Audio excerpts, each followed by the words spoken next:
नमस्कार दोस्तों, क्या हाल चाल। सब बढ़िया, गजब धांसू, बोले तो एकदम बिंदास। हाँ जी। हम जैसे दो चैप्टर कंबाइंड लेके चल रहे थे, वो था आपका चेंज इन पीएसआर और एडमिशन। तो दोनों चैप्टरों का जो पहला ट्रीटमेंट है, जो ट्रीटमेंट कॉमन ट्रीटमेंट्स हैं, उनकी हम बात कर रहे हैं। और उन ट्रीटमेंट में बेटा आज पहला ट्रीटमेंट करने जा रहे हैं, वो है आपका treatment of goodwill. Treatment of goodwill. Treatment of goodwill, सबसे पहले ट्रीटमेंट हम ये लेके जा रहे हैं, ट्रीटमेंट ऑफ गुडविल। क्लियर है? देखो याद रखना, एक चैप्टर गुडविल वैल्यूएशन, वो चैप्टर अलग है और ये चैप्टर अलग है। गुडविल वैल्यूएशन के अंदर क्या होता है कि गुडविल को हम कैलकुलेट करते हैं, ठीक है ना। इस वाले चैप्टर में हमें ट्रीटमेंट ऑफ गुडविल, गुडविल का ट्रीटमेंट करना है कि जब भी ओल्ड रेशियो हटकर न्यू रेशियो आएगा, जब भी एडमिशन हो, रिटायरमेंट हो, डेथ हो, चेंज इन पेशार हो, जब भी ऐसा होगा तो ये ट्रीटमेंट ऑफ गुडविल लगेगा ही लगेगा। आपका T2 में रिटायरमेंट डेथ आएगा ना, तो वहां पर भी ये ट्रीटमेंट फॉलो करेंगे, बिल्कुल ऐसा ही फॉलो करेंगे जैसे यहाँ पर फॉलो कर रहे हैं। बात क्लियर हो गई नहीं हो गई? अब इधर देखो मेरे बेटा जी, यहाँ पे क्या होगा।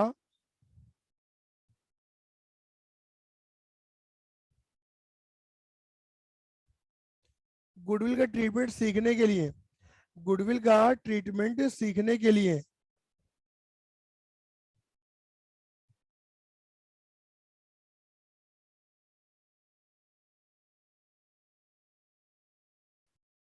आपको ये समझना बहुत ज्यादा जरूरी है कि गुडविल कितने तरीके की होती है। तो बेटा गुडविल होती है दो तरीके की। बेटा एक होती है आपकी, सिंपल लैंग्वेज में बोलेंगे, एक होती है आपकी ओल्ड गुडविल। ध्यान से समझ लो, एक होती है आपकी ओल्ड गुडविल। क्लियर ही नहीं है? एक होती है तुम्हारी ओल्ड गुडविल, और बेटा एक होती है तुम्हारी न्यू गुडविल। एक होती है तुम्हारी ओल्ड गुडविल, एक होती है तुम्हारी न्यू गुडविल। अच्छा सर, क्लियर ही नहीं है? बेटा ओल्ड गुडविल को तुम बोलते हो existing goodwill. Existing goodwill, existing goodwill मतलब वो गुडविल जो बैलेंस शीट में रिकॉर्डेड है। Existing goodwill, recorded goodwill, recorded goodwill मतलब वो गुडविल जो बैलेंस शीट में रिकॉर्डेड है। एग्जिस्टिंग, रिकॉर्डेड, है ना। अपियर्ड जो बैलेंस शीट में नजर आ रही है, appeared goodwill, balance sheet goodwill, कुछ भी कह सकते हो आप इसे, बैलेंस शीट गुडविल। ठीक है ना, बैलेंस शीट गुडविल। मैं आपको एक चीज पहले क्लियर कर देता हूँ। एडमिशन में, रिटायरमेंट में, डेथ में जो गुडविल तुम्हें बैलेंस शीट के अंदर दी जाएगी, जो गुडविल तुम्हें बैलेंस शीट में दी जाएगी, बैलेंस शीट की एसेट साइड में गिवन होगी, इसे तुम बोलोगे ओल्ड गुडविल। क्या बोलोगे मेरे बेटा जी? Old goodwill. क्लियर ही नहीं है? जो बैलेंस शीट की एसेट साइड में गिवन होगी। एक बात मैं पहले बोल दे रहा हूँ, जो तुम्हें यहाँ पर बैलेंस शीट मिलेगी वो ओल्ड बैलेंस शीट होगी। हमेशा रखना, एडमिशन में, रिटायरमेंट में, डेथ में, चेंज इन पेशार में। बेटा मैं जितनी बातें बोल रहा हूँ ध्यान से सुनना। एडमिशन में, रिटायरमेंट में, डेथ में और चेंज इन पेशार में आपको बैलेंस शीट एक मिलती है और एक बैलेंस शीट आप बनाते हो। तो जो बैलेंस शीट आपको मिलती है ना मेरे बेटा जी, उसे आप बोलते हो ओल्ड बैलेंस शीट। क्या बोलते हो बेटा जी? Old balance sheet. और जो तुम बैलेंस शीट बनाओगे वो होगी आपकी न्यू बैलेंस शीट। कौन सी बैलेंस शीट होगी? New balance sheet. तो पुरानी बैलेंस शीट में एसेट में जो गुडविल मिलेगी, ये सब बोलेंगे ओल्ड गुडविल। इसको आप हमेशा क्या करोगे? इसे आप हमेशा राइट ऑफ कर दोगे। क्या कर दोगे? Right of. इस गुडविल को हमेशा राइट ऑफ करना है, खत्म करना है, डिस्ट्रीब्यूट करना है। अपने आप में ये एमसीक्यू क्वेश्चन है। क्या करते हो आप? इसे राइट ऑफ करते हो, डिस्ट्रीब्यूट कर देते हो, खत्म कर देते हो। राइट ऑफ कर देते हो, डिस्ट्रीब्यूट कर देते हो, खत्म कर देते हो। बात क्लियर होगी नहीं हो गई? ये है तुम्हारे, ठीक है ना। ये है आपका ओल्ड गुडविल। अब इसे राइट ऑफ कैसे करते हैं ओल्ड गुडविल को? देखो बेटा, आप सभी को पता है कि ये एसेट साइड में है। एसेट क्या होते हैं? डेबिट। हमें एसेट, डेबिट को राइट ऑफ करना है, मतलब डेबिट को खत्म करना है। तो डेबिट को खत्म करने के लिए क्या कर देंगे? क्रेडिट कर देंगे। तो टू गुडविल अकाउंट। लो जी, इस गुडविल को हमने क्या करा? बैलेंस शीट से निकाल के बाहर फेंक दिया। अगर आप इस गुडविल को डिस्ट्रीब्यूट कर दोगे, राइट ऑफ कर दोगे, खत्म कर दोगे, तो इसका मतलब है कि तुम इस गुडविल को बैलेंस शीट के, बैलेंस शीट से निकाल, खत्म कर देना, बैलेंस शीट से निकाल कर बाहर फेंक रहे हो। तो जब तुम नई वाली बैलेंस शीट बनाओगे ना, तो बेटा नई वाली बैलेंस शीट में ये गुडविल नजर आने वाली नहीं है। ध्यान से सुनना, बैलेंस शीट में, ये नई वाली बैलेंस शीट में ये गुडविल नजर आने वाली नहीं है, क्योंकि तुमने इसे राइट ऑफ कर दिया है, डिस्ट्रीब्यूट कर दिया है। ओके भैया, ठीक है। अच्छा, राइट ऑफ डिस्ट्रीब्यूट किस में करोगे? बेटा पार्टनर, या तो यहाँ पे लिखोगे आप पार्टनर कैपिटल अकाउंट। बेटा प्लीज ध्यान से सुनना, एमसीक्यू क्वेश्चन में कुछ भी पूछा जा सकता है। पार्टनर कैपिटल अकाउंट या लिखा जाता है पार्टनर करंट अकाउंट। अच्छा, कैपिटल करंट कुछ भी आ सकता है, बिल्कुल, कैपिटल करंट कुछ भी आ सकता है। भैया हमें कैसे पता चलेगा कैपिटल आएगा करंट आएगा? अरे नारायण, अभी तुम फंडामेंटल पढ़ के तो आए हो। बेटा करंट अकाउंट कहाँ आता है? जहाँ कैपिटल का नेचर फिक्स्ड होता है। तो अगर वहां बोल दिया जाएगा कि कैपिटल का नेचर फिक्स्ड है, तो एंट्री क्या बनेगी? तो एंट्री बनेगी partner current account debit to goodwill account. हाँ, अगर क्वेश्चन में कुछ ना बोले, या क्वेश्चन में ये बोल दे कि कैपिटल नेचर फ्लक्चुएटिंग है, तो तुम कैपिटल अकाउंट लिखना, partner capital account debit to goodwill account. कई बच्चे क्या करते हैं, ये रट लेते हैं कि कैपिटल ही आता है। बेटा कैपिटल करंट कुछ भी आ सकता है, डिपेंड ऑन फिक्स और फ्लक्चुएटिंग नेचर, जो तुमने ऑलरेडी पढ़ लिया है पार्टनरशिप फंडामेंटल के अंदर। बात क्लियर होगी नहीं होगी? भैया ये कौन सा रेशियो में बढ़ जाएंगे? बेटा ये जो गुडविल है ना, पुरानी गुडविल पुराने रेशियो में बांट दो। बोलो, जोर से बोलो, पुरानी गुडविल पुराने रेशियो में, ओल्ड रेशियो में बांट दो। पुरानी गुडविल पुराने पार्ट पुराने रेशियो बांट दो। अब मैं देखो एक एग्जाम्पल की बात करके चलता हूँ, समझना मेरी बातों को। मैं एक छोटे से एग्जाम्पल की बात कर रहा हूँ, इन चीजों को समझ के चलना, क्योंकि मैंने बोला ना, मैं कंबाइंड दे रहा हूँ आपको लेक्चर दोनों का, अलग अलग डील नहीं करेंगे। जैसे मैं अगर एडमिशन की बात करूं, चैप्टर का नाम है एडमिशन। सपोज एक्स और वाई दो पार्टनर है, इनका रेशियो है 3 और 2, और भैया बाद में हो जाते हैं जेड, नया वाला पार्टनर आ जाता है, रेशियो हो जाता है 1:1:1। तो बेटा हमेशा याद रखना, ये कौन सा रेशियो तुम्हारा? Old ratio. ये रेशियो कौन सा तुम्हारा? New ratio. बेटा मैंने क्या लिखा ऊपर कि गुडविल को कौन सा रेशियो में बांटना है? ओल्ड रेशियो में बांटना है। कौन सा रेशियो में बांटना है? ओल्ड रेशियो में। यानी कि यहाँ पर क्या होगा, ये जो गुडविल बटेगी, ये एक्स और वाई में बटेगी। तो यहाँ पर क्या आएगा? या तो आएगा एक्स कैपिटल अकाउंट डेबिट या एक्स करंट अकाउंट। तो X capital current account debit जो भी है, वाई कैपिटल या current account debit to goodwill account. लेकिन अगर मैं यही चीज बोल दूं, अगर मैं यही बोल दूं, जो तुम्हारे एग्जाम में आने वाला है change in PSR, change in PSR में बोल दूं यही चीज, क्या बोल दूं बेटा जी? चेंज इन पीएसआर में भी यही बोल दूं। तो चेंज इन पीएसआर में क्या है कि मान के चलो पहले कितने पढ़े थे? 3, और अभी भी कितने हैं? 3। चेंज इन पीएसआर का मतलब क्या होता है? ना तो कोई पार्टनर आता है ना जाता है, जो पहले थे वही रहते हैं, बट इनके बीच का रेशियो चेंज हो जाता है। मान लो पहले रेशियो था 2:2:1, बाद में हो गया 5:3:2। अब तुम दिमाग लगाओ, यहाँ पर ओल्ड रेशियो क्या है? यहाँ पर ओल्ड रेशियो है ये। कुल मिला के कहानी क्या है? ओल्ड रेशियो में बटेगा बेटा जी, ओल्ड रेशियो में मामला। क्लियर ही नहीं है? तो यहाँ पे क्या होगा? A capital account current account debit, या B capital current account debit, या C capital current account debit to goodwill account. बात क्लियर होगी नहीं होगी? यानी कि कुल मिला के पुराने गुडविल पुराने रेशियो में बांट दो। देखो एडमिशन में ये हो गया, चेंज विदर में ये हो गया, न्यू रेशियो में नहीं बांटना। बात क्लियर हो गई? चलो एक काम करते हैं, मैं रिटायरमेंट और डेथ को भी लगे हाथों लपेट ही लेता हूँ। रिटायरमेंट एंड डेथ, यहाँ पर क्या होता है? नंबर ऑफ पार्टनर कम हो जाते हैं। सपोज मान के चलो पार्टनर कौन है? पी, ये T2 का सिलेबस है, लेकिन PQR, ठीक है ना?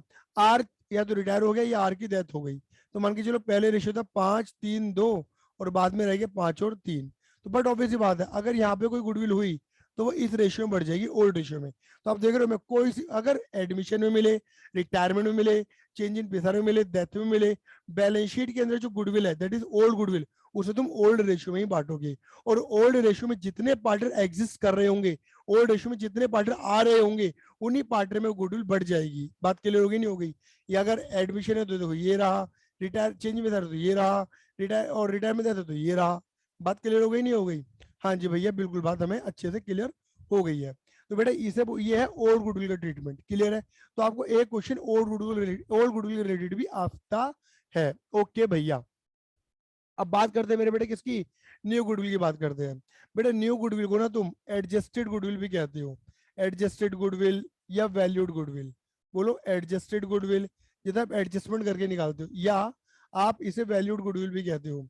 ये गुडविल जो है, ये तुम्हें बैलेंस शीट के अंदर नहीं मिलेगी, ये गुडविल तुम्हें बैलेंस शीट के बाहर मिलेगी। याद रखना, न्यू गुडविल के नाम पर आपको क्या चाहिए? हमेशा फर्म की गुडविल चाहिए। कौन सी गुडविल चाहिए मेरे बेटा जी? न्यू गुडविल के नाम पर आपको सिर्फ और सिर्फ, आपको सिर्फ क्या चाहिए मेरे बेटे जी? फर्म की गुडविल चाहिए न्यू गुडविल के नाम पर। किसकी चाहिए बेटा जी? फर्म की गुडविल। न्यू गुडविल के नाम पर फर्म की गुडविल चाहिए, ऑलवेज फर्म की गुडविल। याद रखना, मैं जिस पैटर्न को बता रहा हूँ, जिस तरीके से बता रहा हूँ, उस तरीके के अंदर मैं सारी बातें कवर अप करूंगा कि आपसे एमसीक्यू क्वेश्चन कहाँ कहाँ से कैसे कैसे पूछे जा सकते हैं। क्लियर है नहीं है? तो जो न्यू गुडविल है मेरे बेटा, वो एडजस्टेड गुडविल वैल्यू गुडविल है, ठीक है ना? यहाँ पर हमेशा तुम्हें, क्लियर है, ये हमेशा बैलेंस शीट के बाहर मिलेगी, क्लियर, बैलेंस शीट की एडजस्टमेंट में मिलेगी, ठीक है? यहाँ पर आपको हमेशा फर्म की गुडविल चाहिए। अब मेरे बेटा यहाँ पर आ जाती है तुम्हारी दो बातें। क्या आ जाती है मेरे बेटा जी? दो बातें आ जाती हैं।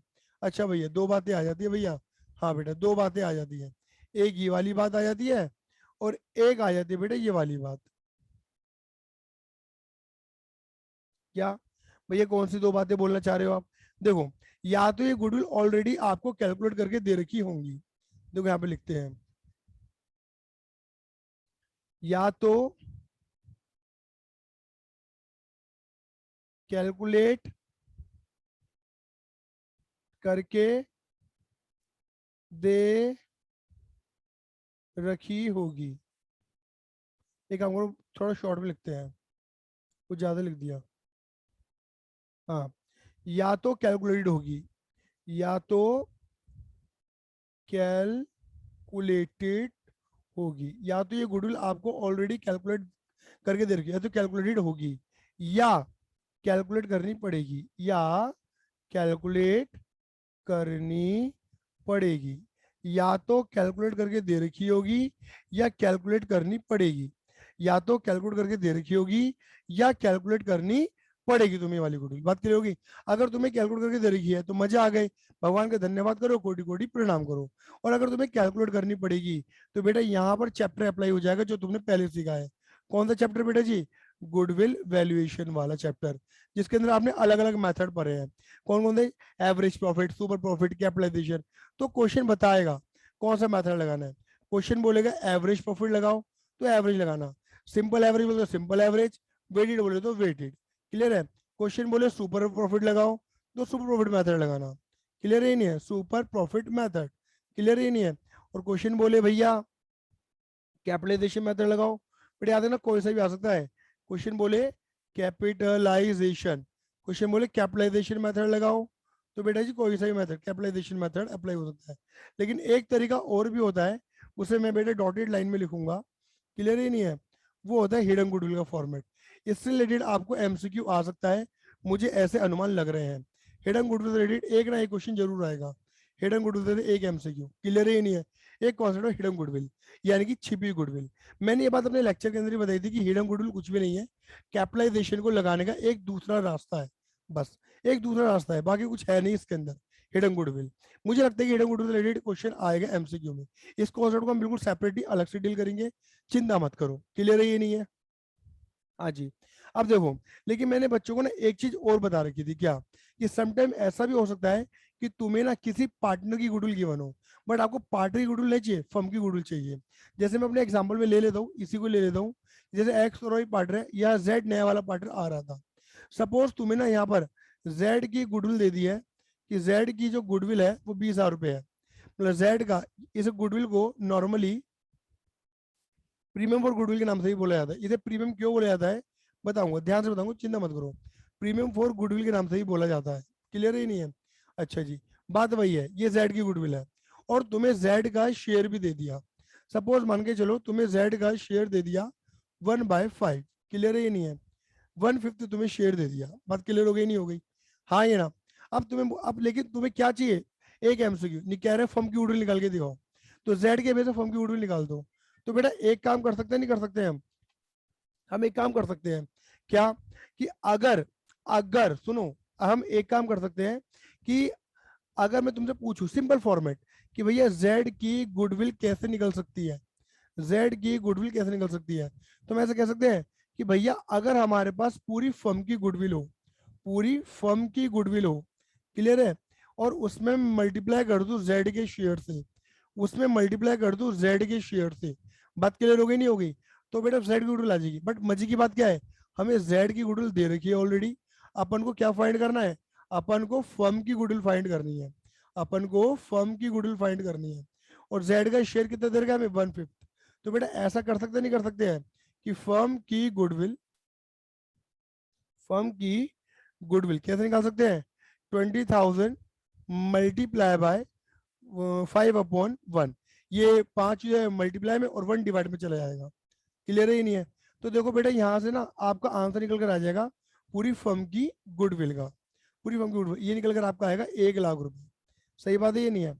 अब देखो मैं इसी चीज को ना, कुछ लोग आपको ना कई बार ऐसे फॉर्मूले के बेसिस पे पूछ सकते हैं, कह सकते हैं कि बताओ अगर आपको अगर ऐसा क्वेश्चन पूछेंगे एमसीक्यू में कि अगर आपको किसी पार्टनर की गुडविल गिवन है तो फर्म की गुडविल निकालने के लिए क्या फॉर्मूला लगाओगे? तो तुम्हें ये फॉर्मूला कई बार रटना पड़ता है। तो ये तो आपको आसानी से समझ में आ गया होगा।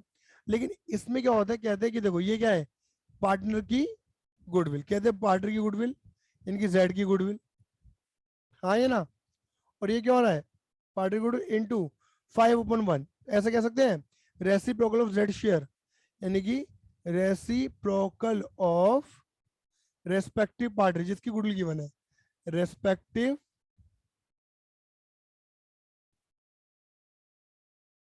Partner share. तो तुम्हें ना कई बार ऐसे भी मतलब एक तरीके से एमसीक्यू क्वेश्चन आ सकते हैं कि कौन सा फॉर्मूला आप अप्लाई करोगे, तो आप बोलेंगे हम ये फॉर्मूला अप्लाई करेंगे। तो दोनों चीजें दिमाग में रखना, मैं ये कहना चाह रहा हूँ, दोनों चीजें इंपॉर्टेंट है, दोनों चीजें, दोनों फॉर्मूलों को दिमाग में रखना। बात क्लियर होगी ना भाई, दोनों ही फॉर्मूलों को दिमाग में रखना, इस टाइप से एमसीक्यू में आ सकता है। क्लियर है? चलो जी, अब कहानी को थोड़ा सा और आगे बढ़ाते हैं। देखो मैंने आपको ओल्ड गुडविल के ट्रीटमेंट के बारे में तो बता दिया था, अब मैं आपको बता रहा हूँ मेरे बेटा क्या, न्यू गुडविल के ट्रीटमेंट के बारे में। किसके बारे में? New goodwill treatment. तो उसके लिए जैसे मैं बच्चों को समझाता ही हूँ कि बेटा जी हम क्या करते हैं, एक केस स्टडी बनाते हैं। क्या बनाते हैं मेरे बेटा जी? एक केस स्टडी बनाते हैं। देखो आप सभी जानते हो कि जो गुडविल होती है ना, वो मेहनत से बनाई हुई एक वर्थ है, एक एसेट है, जो हम अपनी मेहनत से बनाते हैं। ठीक है ना, जो हम अपनी मेहनत से बनाते हैं, उसे हम कहते हैं मेरे बेटा क्या, उसे हम कहते हैं बेटा क्या, गुडविल। अब सपोज मान के चलो, सपोज मान के चलो, बेटा एक मिनट रुकना जरा, मैं एक बच्चे को जरा बोल दूं मैं क्लास में हूँ।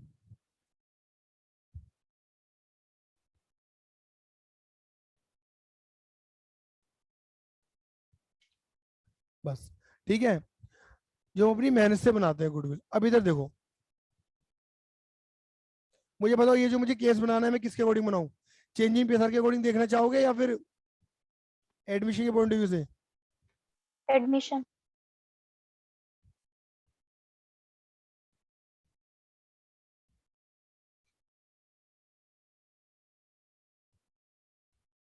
चलो भाई, देखो मान लेते हैं एक्स,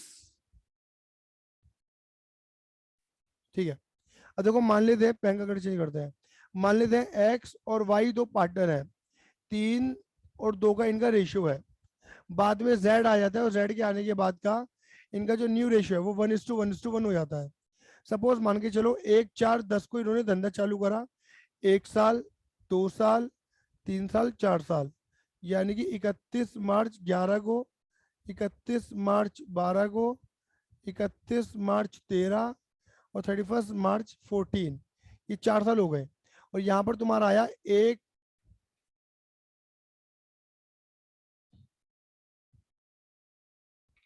1, 4, 14, यहाँ पर तुम्हारा जेड आ गया नया वाला पार्टनर। क्लियर ही नहीं है?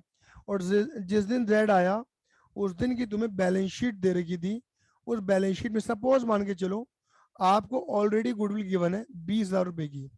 बेटा ये जो गुडविल कहलाएगी, ये कौन सी गुडविल है? जो बैलेंस शीट में रिकॉर्डेड है जिस दिन जेड आ रहा है, ये कहलाएगी तुम्हारी ओल्ड गुडविल, पुरानी गुडविल। बात क्लियर होगी नहीं होगी? और पुरानी गुडविल को क्या करते हो, पुराने रेशियो में बांट देते हो। देखो इसका ट्रीटमेंट मैंने सिखाया था। गुडविल क्या है बेटा? तुम्हारी एसेट, एसेट क्या है? डेबिट। हटाने के लिए क्या कर दोगे? क्रेडिट। लो जी, इस गुडविल को तुमने बांट दिया 20,000 को, किस रेशियो में? ओल्ड रेशियो में, मतलब बिटवीन एक्स एंड वाई। तो बेटा अगर कैपिटल नेचर फ्लक्चुएटिंग है तो मैं कैपिटल लिखूंगा, और अगर कैपिटल नेचर फिक्स्ड है तो मैं करंट अकाउंट लिखूंगा। फिलहाल मैं फ्लक्चुएटिंग नेचर मान के क्वेश्चन को सॉल्व कर रहा हूँ। तो 3 और 2 पुराने गुडविल पुराने रेशियो में बांट दो, पुरानी गुडविल पुराने रेशियो में बांट दो। हमेशा पुरानी गुडविल पुराने रेशियो में बांट देते हैं, 12 और 8। क्लियर है? लेकिन लेकिन अब क्या आता है मेरे बेटे जी, आपको बैलेंस शीट के बाहर कुछ एडिशनल इंफॉर्मेशन दी जाएंगी, कुछ एडिशनल इंफॉर्मेशन। उन एडिशनल इंफॉर्मेशन में, उन एडिशनल इंफॉर्मेशन में, सुनते रहे ना मेरे बेटा जी, ठीक है ना, आपको या तो गुडविल ऑलरेडी दे रखी होगी कि firm goodwill valued at rupees this, ये निकालनी पड़ेगी। निकालने का मैंने आपको तरीका बता रखा था। क्लियर ही नहीं है? एक तो मैंने फॉर्मूला बता दिया था, और एक मैंने आपको बताया था मेथड, एवरेज, सुपर और कैपिटलाइजेशन। ठीक है, तो मान के चलो फर्म की गुडविल आपको ऑलरेडी दे रखी है, फर्म गुडविल, ये मान लो आपको ऑलरेडी कैलकुलेट करके दे रखी है।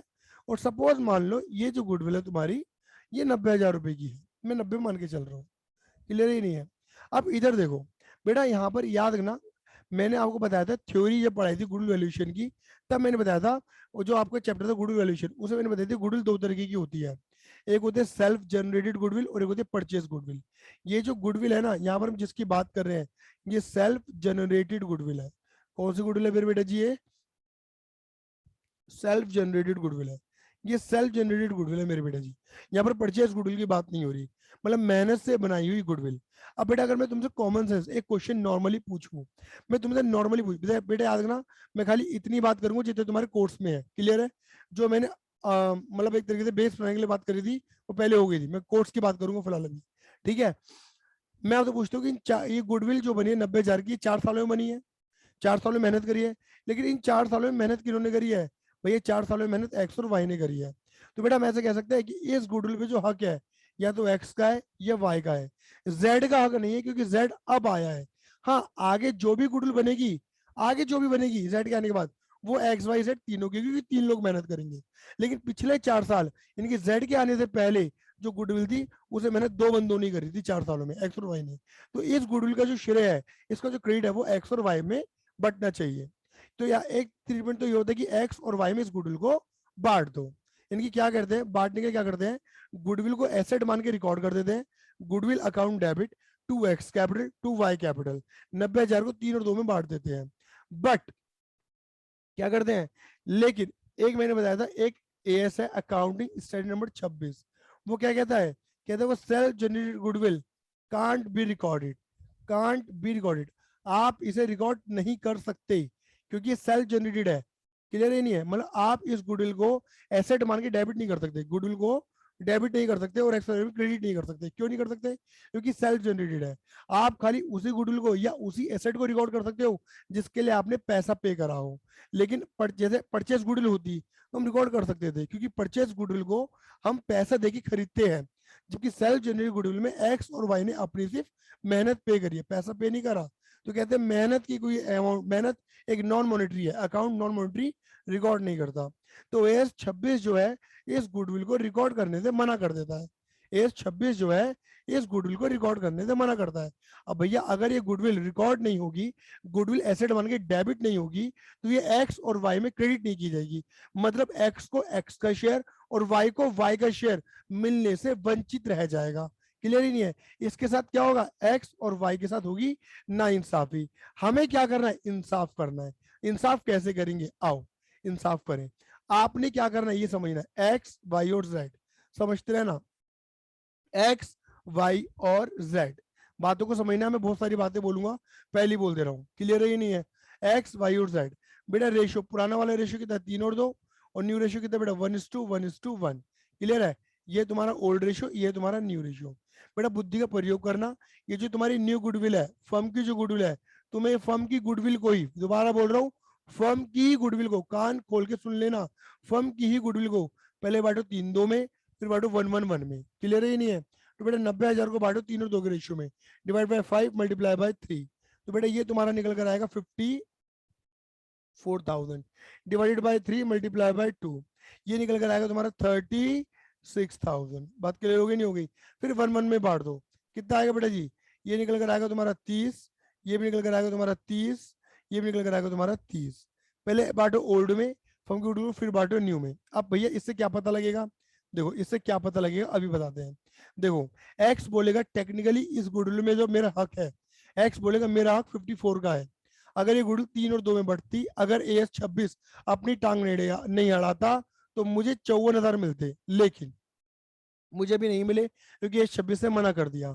और अगर फ्यूचर में गुडविल बिकने लगी और मुझे इसका पैसा मिलने लगा, तो फ्यूचर मुझे 30,000 मिलेंगे। तो एक्स बोलेगा भैया जहां मुझे 54 मिलना चाहिए था, वहां मुझे 30 मिल रहा है। यानी कि एक्स बोलेगा मेरी गुडविल 24,000 रुपये बिना बात की कम हो रही है, मैं क्या कर रहा हूँ, सेक्रीफाइस कर रहा हूँ, मेरी गुडविल बिना बात की कम हो रही है, सेक्रीफाइस। ऐसी वाई बोलेगा मेरा हक 36 का बनता है, जेड के आने से, नया रेशो होने से मेरी गुडविल भी कम हो गई 6,000, मैं भी क्या कर गया, सेक्रीफाइस कर गया। जेड बोलेगा इसमें मेरा हक कुछ भी नहीं बनता, लेकिन मैं पार्टनर बन गया तो मुझे फ्यूचर में हक मिल गया 30,000 का, है ना? जेड क्या कर गया, गेन। तुम देखो जितने का सेक्रीफाइस है उतने का गेन। हमेशा याद रखना मेरे बच्चों, जितना भी गेन होगा उतना ही सेक्रीफाइस होगा। सेक्रीफाइस और गेन वो हमेशा बराबर आएंगे, ध्यान से चलना। बात क्लियर हो गई नहीं होगी? सेक्रीफाइस और गेन हमेशा बराबर आएंगे, बात क्लियर हो गई नहीं होगी? हाँ भैया बात क्लियर है हमें। तो बेटा क्या होगा, एक्स और वाई बोलेंगे कि भैया जेड हम तेरे लिए सेक्रीफाइस कर रहे हैं। अगर हमारी गुडविल कम नहीं होती तो तू गेन नहीं करता, लेकिन हमें जितना हक मिलना चाहिए उतना मिल नहीं रहा, कम मिल रहा है, तो हम बिना बात के सेक्रीफाइस कर रहे हैं। और तेरा हक बनता नहीं है लेकिन तुझे हक मिल रहा है, तो तू बिना बात की गेन कर रहा है, तो हमें हमारे सेक्रीफाइस का पैसा ला के दे। तो जेड जो नया वाला पार्टनर है ना, जब ये फर्म में आएगा, जब ये फर्म में आएगा तो उससे 30,000 रुपये लेकर आने हैं। क्लियर ही नहीं है? अब वही वाली बात, जेड या तो पैसा लेके आएगा या पैसा लेके नहीं आएगा, या तो जेड इन्हें पैसा देगा या नहीं देगा। अब पैसा देने के मेरे बेटा 3 तरीके हैं। पहला तरीका है प्राइवेटली पेमेंट। जेड ने क्या करा, जेड ने, सुन लो, जेड ने एक्स और वाई को बाहर बुला लिया, बाहर की बाहर लेन देन कर लिया। अगर बाहर की बाहर लेन देन हो रहा है तो फर्म के अंदर कोई भी बात नहीं पूछी, तो फर्म के अंदर कोई भी एंट्री नहीं लगेगी, क्योंकि इन्होंने प्राइवेटली पे कर लिया, नो एंट्री। एक बात और बोलना चाहूंगा, जो नया वाला बंदा होता है वो फर्म के अंदर कैपिटल भी लेकर आता है, कैपिटल तो फर्म में ही लाएगा, इसकी एंट्री बनेगी। लेकिन अगर वो प्राइवेटली पे कर रहा है तो उसकी एंट्री नहीं बनेगी, कैपिटल वाली बनेगी खाली। बात क्लियर हो गई? नंबर 2, कैश या काइंड, कैश या काइंड्स ब्रॉट बाय, कैश या काइंड ब्रॉट बाय, कैश या kind brought by gaining partner. ठीक है ना? पैसा या कोई वस्तु कौन लेकर आ रहा है, गेनिंग पार्टनर लेकर आ रहा है। गेनिंग कौन है, जेड है। क्लियर है ही नहीं है? तो जेड बोल रहा है कि जब मैं फर्म में आऊंगा तो पैसा लेके आऊंगा। क्लियर है? तो जेड यानी कि फर्म में कैपिटल भी ला रहा होगा, हम ये मान के चल रहे हैं, और गुडविल वाला पैसा भी ला रहा है। तो देखो एंट्री क्या बनेगी, अगर वो कैश ला रहा है तो cash, debit board comes in, firm में ला रहा है ना, चेक ला रहा है तो बैंक, और अगर इसके अलावा कोई और एसेट भी ला रहा है, क्योंकि कैश या काइंड्स कोई वस्तु या कैश ला सकता है, कैश या बैंक अकाउंट डेबिट। 2, अगर यहाँ पर जेड अपनी कैपिटल ला रहा है तो कैपिटल भी लिख दो, जेड कैपिटल, अगर है तो लिखना, तो नहीं है तो क्वेश्चन में मत लिखना। और दूसरी बात, वो फर्म को क्या लाके दे रहा है, गुडविल का पैसा, प्रीमियम फॉर गुडविल। तो फर्म क्या बोलेगी, कहेगी जो कैपिटल है उस पर तो फर्म का हक है, लेकिन जो गुडविल है उसमें फर्म का हक नहीं है। सपोज मान के चलो वो कैपिटल ला रहा है 1,00,000 रुपए की, और उसका 30,000 का प्रीमियम लाना बनता है, बोलो हाँ ये ना, तो टोटल अमाउंट कितनी ला रहा है वो 1,30 ला रहा है। कौन, जेड ला रहा है 1,30। क्लियर है? तो जेड फर्म बोलेगी देखो 1,00,000 तो फर्म के लिए लाया, फर्म में पैसा लगाने के लिए, और फर्म बोलेगी ये जो 30 आ रहे हैं ये मेरे नहीं है, ये एक्स और वाई के हैं, इस 30 तक एक्स और वाई का है। तो फर्म बोलेगी ये एक्स और वाई का पैसा मेरे पास है, तो फर्म के लिए क्या बन जाएगी, लाइबिलिटी। सुन रहे हैं ना? फर्म, अगर अपना को तुम फर्म मानोगे तो फर्म बोलेगी ये जो 30,000 रुपए इसमें मेरा हक नहीं है, एक्स और वाई का हक है, ये जो पैसा है ये एक्स और वाई के लिए आ रहा है। तो फर्म बोलेगी एक्स और वाई का पैसा मेरे पास है, तो फर्म के लिए लाइबिलिटी बन जाएगी। लाइबिलिटी क्या होती है बेटा जी, क्रेडिट। खत्म करने के लिए क्या कर दोगे, डेबिट। क्लियर ही नहीं है? अब फर्म क्या करेगी, इस लाइबिलिटी को खत्म करेगी, प्रीमियम फॉर गुडविल ये डेबिट है, और जिसका हक है उसे दे देगी। अगर एक्स का हक है तो एक्स की कैपिटल में, हाँ है ना? अगर नेचर फिक्स हो तो करंट अकाउंट आएगा, पहले बता रहा हूँ, एक्स करंट अगर फिक्स है, और वाई का हक वाई की कैपिटल या करंट अकाउंट में। ठीक है ना? 30,000 रुपए ना, कितना कितना था, 24 और 6। बात क्लियर हो गई नहीं हो गई? आई बस में नहीं आई? बोलो हाँ ये ना। क्लियर है? और एक तीसरा तरीका क्या होता है मेरे बेटे जी, थर्ड केस होता है तुम्हारा, अगर उस बंदे ने मना कर दिया कि भैया मैं नहीं ला रहा पैसा, जो करना है कर ले, ना तो बाहर की बाहर पेमेंट कर रहा ना पैसा ला रहा, बस वो कैपिटल कैपिटल ला रहा है, तो कैपिटल की एंट्री तो बन जाएगी, cash account debit to capital account, मतलब जेड कैपिटल अकाउंट। लेकिन लेकिन अगर उसे प्रीमियम लाने से मना कर दिया है तो एंट्री क्या बनेगी, G2S, G2S की एंट्री बनेगी। G2S क्या होता है, गेनिंग वाले को कर दो डेबिट, यानी कि जेड कैपिटल अकाउंट या current account debit to Z capital current account debit, Z capital या current account to X capital या current account to Y capital या करंट अकाउंट। अब देखो मैं पहले ना एक चीज तुम्हें कंफर्म करूंगा, पहले अमाउंट लिख देता हूँ यहाँ पर 30, 24 और 6। देखो ये जो एंट्री है ना, ये रिटायरमेंट, डेथ और चेंज इन पीएसआर के अकॉर्डिंग तो परफेक्ट है, लेकिन एक चीज याद रखना मेरे बेटा जी, एडमिशन में ना, एडमिशन में चाहे नेचर फिक्स्ड हो, सिर्फ एडमिशन बोलो, चाहे नेचर फिक्स्ड हो या फ्लक्चुएटिंग हो, दोबारा बोल रहा हूँ, चाहे नेचर फिक्स्ड हो या फ्लक्चुएटिंग हो, एडमिशन के केस में कैपिटल अकाउंट नहीं लेना। एडमिशन में हमेशा जेड करंट अकाउंट ही लेना, जेड करंट अकाउंट। यहाँ पर कैपिटल करंट कुछ भी आ सकता है। देखो जो यहाँ पर है नहीं, देखो ये गेनिंग वाला पार्ट है ना, और ये सेक्रीफाइसिंग वाले पार्ट है, और ये हो गया 2G2S, समझ रहे हो। तो कहते हैं देखो सेक्रीफाइसिंग वाले में तो कैपिटल आ जाए, करंट आ जाए, फ्लक्चुएटिंग है, फ्लक्चुएटिंग है तो ये, और फिक्स्ड है तो करंट। लेकिन जो डेबिट करोगे ना गेनिंग वाले पार्ट को, जुने वाला, वहां पे करंट अकाउंट ही लेना, वहां पे करंट ही लेना, चाहे कुछ भी हो, चाहे फिक्स्ड हो फ्लक्चुएटिंग हो, करंट ही लेना। ये सिर्फ एडमिशन के अकॉर्डिंग है, हालांकि आप कुछ भी सकता है, लेकिन बस तुम्हारे कोर्स के अकॉर्डिंग बता दिया मैंने, क्योंकि तुम्हारे कोर्स में इतनी बातें बवाल मचा रखी है इन्होंने, क्लियर ही नहीं है। अच्छा अब इधर देखो, यहां से ना तुम कई बार तुमसे पूछ लेंगे कि बताओ सेक्रीफाइसिंग रेशियो क्या होगा। तो बेटा तुम्हें ना सेक्रीफाइसिंग रेशियो निकालने के लिए तुम क्या करते थे, ओल्ड रेशियो मैंने न्यू रेशियो करते थे। बेटा देखो अब अलग से मेहनत करने की जरूरत नहीं है, तुम्हें दिख तो रहा है सेक्रीफाइस कौन कर रहा है, एक्स और वाई कर रहे हैं। कितना सेक्रीफाइस कर रहे हैं, एक कर रहा है 24,000, एक कर रहा है 6,000। तुम 24,000 और 6,000 का रेशियो बना दो, हाँ ये ना, 6 चौक 24 और 6 कम 6, ये 4:1 आ जाएगा बेटा निकल के। ये सेक्रीफाइसिंग रेशियो मेरे बेटा जी, इसी का रेशियो बना दो। ऐसे अगर गेनिंग वाले बंदे जो होते हैं तो गेनिंग रेशियो निकल जाता। क्लियर ही नहीं है। मैं आपको ये बताना चाह रहा हूँ, समटाइम एक क्वेश्चन ऐसा पूछा जाएगा कि ये पूछा जाएगा कि अगर ये बंदा पैसा लेकर आ रहा है जेड प्रीमियम का, तो इस प्रीमियम को किस रेशियो में बांटोगे। तो ये बेटा ये सेक्रीफाइसिंग रेशियो में बढ़ता है 4:1 में। अगर तुम 30,000 को ना 4:1 में बांटोगे तो ये 24 और 6 ही निकल कर आएगा। चाहे तो करके देख लेना, 30,000 मल्टीप्लाई 4/5 कर दो, और 30,000 मल्टीप्लाई 1/5 कर दो। या मतलब कई बच्चों को ऐसा कॉन्सेप्ट पता है कि पहले कई बच्चे क्या करते थे, old ratio minus new ratio करते थे, सेक्रीफाइसिंग रेशियो निकालते थे, और फिर प्रीमियम निकालते थे अलग से, उस प्रीमियम को सेक्रीफाइसिंग रेशियो में बांटते थे। कुछ बच्चे ऐसे भी करते थे। तो मैं पहले बता रहा हूँ, अगर तुमसे पूछा जाए कि किस रेशियो में ये प्रीमियम बांटा जाएगा, तो बोल देना सेक्रीफाइसिंग रेशियो में। और सेक्रीफाइसिंग रेशियो ये रहा, जो वो सेक्रीफाइस कर रहे हैं उसी का रेशियो बना डाला। बात क्लियर हो गई। इतना सा कॉन्सेप्ट है मेरे बेटे किसका, आपका ट्रीटमेंट ऑफ गुडविल का। सिमिलर ट्रीटमेंट है चेंज इन बिहेवियर में, कुछ भी अलग थलग नहीं है, बिल्कुल सेम ट्रीटमेंट है, कुछ भी अलग नहीं है, सच बता रहा हूँ, बिल्कुल सेम ट्रीटमेंट है मेरे बेटा जी। बात क्लियर है। उम्मीद करता हूँ कि आप सभी को समझ में आ गया होगा। नेक्स्ट क्लास के अंदर हम चेंज इन पेशार के, हिडन गुडविल के, इसके एडवांस क्वेश्चंस की सारी बातें करेंगे। मतलब एक दिन और लगाएंगे जिसमें हम गुडविल की advance level problem, hidden goodwill सारा कवर अप करेंगे। ठीक है, आज के लिए धन्यवाद, tata bye, see you, love you, जय हिंद, जय भारत।